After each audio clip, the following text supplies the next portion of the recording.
شروع اللہ کا نام لے کر جو بڑا مہربان نہایت رحم والا ہے۔ اے نبی، ہم نے تم کو فتح دی، فتح بھی کھلی اور واضح، تاکہ اللہ تمہاری اگلی اور پچھلی کوتاہیاں بخش دے اور تم پر اپنی نعمت پوری کر دے اور تم کو سیدھے رستے چلاتا رہے، اور تاکہ اللہ تمہاری بھرپور مدد کرے۔ وہی تو ہے جس نے مومنوں کے دلوں پر تسکین نازل فرمائی تاکہ ان کے ایمان کے ساتھ اور ایمان بڑھے، اور آسمانوں اور زمین کے لشکر سب اللہ ہی کے ہیں، اور اللہ جاننے والا ہے، حکمت والا ہے۔ یہ اس لیے کہ وہ مومن مردوں اور مومن عورتوں کو بہشتوں میں جن کے نیچے نہریں بہ رہی ہیں داخل کرے، وہ اس میں ہمیشہ رہیں گے، اور تاکہ ان سے ان کے گناہوں کو دور کر دے، اور یہ اللہ کے نزدیک بڑی کامیابی ہے۔ اور اس لیے کہ منافق مردوں اور منافق عورتوں اور مشرک مردوں اور مشرک عورتوں کو جو اللہ کے بارے میں برے برے خیال رکھتے ہیں عذاب دے، انہی پر برے حادثے واقع ہوں، اور اللہ ان پر غصے ہوا اور ان پر لعنت کی اور ان کے لیے دوزخ تیار کی، اور وہ بری جگہ ہے۔ اور آسمانوں اور زمین کے لشکر اللہ ہی کے ہیں، اور اللہ غالب ہے، حکمت والا ہے۔ اے نبی، ہم نے تم کو احوال بتانے والا اور خوشخبری سنانے والا اور خبردار کرنے والا بنا کر بھیجا ہے، تاکہ مسلمانوں تم لوگ اللہ پر اور اس کے پیغمبر پر ایمان رکھو اور اس کی مدد کرو اور اس کی تعظیم کرو، اور صبح و شام اس کی تسبیح کرتے رہو۔ اے نبی، جو لوگ تم سے بیعت کرتے ہیں وہ در حقیقت اللہ سے بیعت کرتے ہیں، اللہ کا ہاتھ ان کے ہاتھوں پر ہے۔ پھر جو شخص عہد کو توڑے تو عہد توڑنے کا نقصان اسی کو ہے، اور جو اس بات کو جس کا اس نے اللہ سے عہد کیا ہے پورا کرے تو وہ اسے عنقریب اجر عظیم دے گا۔ اے نبی، جو گنوار پیچھے رہ گئے وہ تم سے کہیں گے کہ ہم کو ہمارے مال اور اہل و عیال نے روک رکھا تھا، سو آپ ہمارے لیے اللہ سے بخشش مانگیں۔ یہ لوگ اپنی زبان سے وہ بات کہتے ہیں جو ان کے دل میں نہیں ہے۔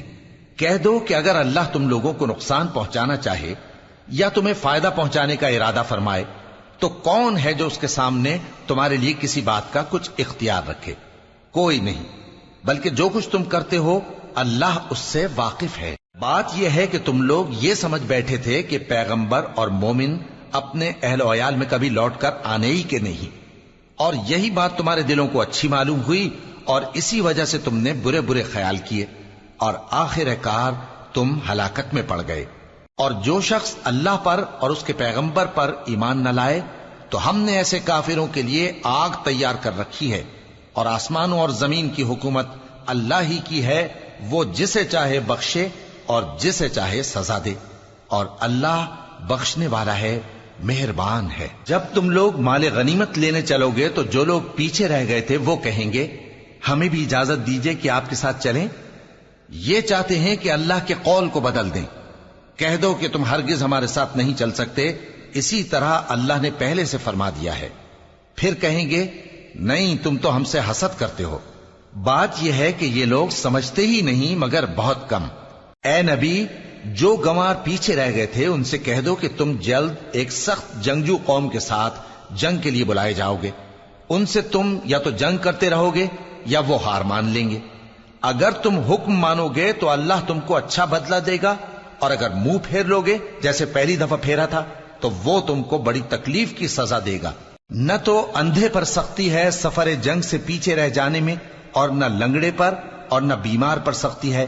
اور جو شخص اللہ اور اس کے پیغمبر کے فرمان پر چلے گا اللہ اس کو بہشتوں میں داخل کرے گا جن کے نیچے نہریں بہ رہی ہیں، اور جو روگردانی کرے گا وہ اسے دردناک عذاب دے گا۔ اے پیغمبر، جب مومن تم سے اس درخت کے نیچے بیعت کر رہے تھے تو اللہ ان سے خوش ہوا، اور جو صدق و خلوص ان کے دلوں میں تھا وہ اس نے معلوم کر لیا تو ان پر تسکین نازل فرمائی اور انہیں جلد فتح عنایت کی، اور بہت سی غنیمتیں وہ آئندہ بھی حاصل کریں گے، اور اللہ غالب ہے، حکمت والا ہے۔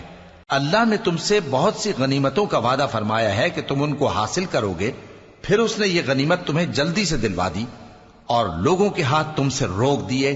غرض یہ تھی کہ یہ مومنوں کے لیے اللہ کی قدرت کا نمونہ بن جائے اور وہ تم کو سیدھے رستے پر چلائے، اور کچھ اور غنیمتیں دے گا جن پر تم قدرت نہیں رکھتے، اور وہ اللہ ہی کی قدرت میں ہیں، اور اللہ ہر چیز پر قادر ہے۔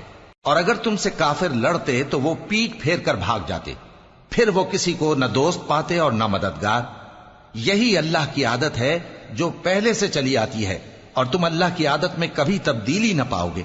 اور وہی تو ہے جس نے تم کو ان کافروں پر فتح یاب کرنے کے بعد سرحد مکہ میں ان کے ہاتھ تم سے اور تمہارے ہاتھ ان سے روک دیے، اور جو کچھ تم کرتے ہو اللہ اس کو دیکھ رہا ہے۔ یہ وہی لوگ ہیں جنہوں نے کفر کیا اور تم کو مسجد حرام سے روک دیا، اور قربانیوں کو بھی کہ اپنی جگہ پہنچنے سے رکی رہیں۔ اور اگر ایسے مسلمان مرد اور مسلمان عورتیں نہ ہوتی جن کو تم جانتے نہ تھے کہ اگر تم ان کو پامال کر دیتے تو تم کو ان کی طرف سے بے خبری میں نقصان پہنچ جاتا، تو بھی تمہارے ہاتھ فتح رہتی، مگر تاخیر اس لیے ہوئی کہ اللہ اپنی رحمت میں جس کو چاہے داخل کر لے۔ اور اگر دونوں فریق الگ الگ ہو جاتے تو جو ان میں کافر تھے ان کو ہم دکھ دینے والا عذاب دیتے۔ جب کافروں نے اپنے دلوں میں ضد کی، اور ضد بھی جاہلیت کی، تو اللہ نے اپنے پیغمبر اور مومنوں پر اپنی طرف سے تسکین نازل فرمائی اور ان کو پرہیزگاری کی بات پر قائم رکھا، اور وہ اسی کے مستحق اور اہل تھے، اور اللہ ہر چیز سے خبردار ہے۔ بے شک اللہ نے اپنے پیغمبر کو سچا اور صحیح خواب دکھایا تھا کہ تم انشاءاللہ مسجد حرام میں اپنے سر منڈوا کر یا اپنے بال ترشوا کر امن و امان سے داخل ہوگے اور کسی طرح کا خوف نہ کرو گے۔ جو بات تم نہیں جانتے تھے اللہ کو معلوم تھی، سو اس نے اس سے پہلے ہی جلد ایک فتح عطا فرمائی۔ وہی تو ہے جس نے اپنے پیغمبر کو ہدایت کی کتاب اور دین حق دے کر بھیجا تاکہ اس کو تمام دینوں پر غالب کرے، اور حق ثابت کرنے کے لیے اللہ ہی کافی ہے۔ محمد صلی اللہ علیہ وآلہ وسلم اللہ کے پیغمبر ہیں، اور جو لوگ ان کے ساتھ ہیں وہ کافروں کے مقابلے میں تو سخت ہیں اور آپس میں رحم دل۔ اے دیکھنے والے، تو ان کو دیکھتا ہے کہ اللہ کے آگے جھکے ہوئے سر بسجود ہیں اور اللہ کا فضل اور اس کی خوشنودی طلب کر رہے ہیں۔ کثرت سجود کے اثر سے ان کی پیشانیوں پر نشان پڑے ہوئے ہیں۔ ان کے یہی اوصاف تورات میں ہیں اور یہی اوصاف انجیل میں ہیں۔ وہ گویا ایک کھیتی ہے جس نے پہلے زمین سے اپنی سوئی نکالی، پھر اس کو مضبوط کیا، پھر موٹی ہوئی، اور پھر اپنے تنے پر سیدھی کھڑی ہو گئی، اور لگی کھیتی والوں کو خوش کرنے تاکہ کافروں کا جی جلائے۔ جو لوگ ان میں سے ایمان لائے اور نیک عمل کرتے رہے ان سے اللہ نے گناہوں کی بخشش اور اجر عظیم کا وعدہ کیا ہے۔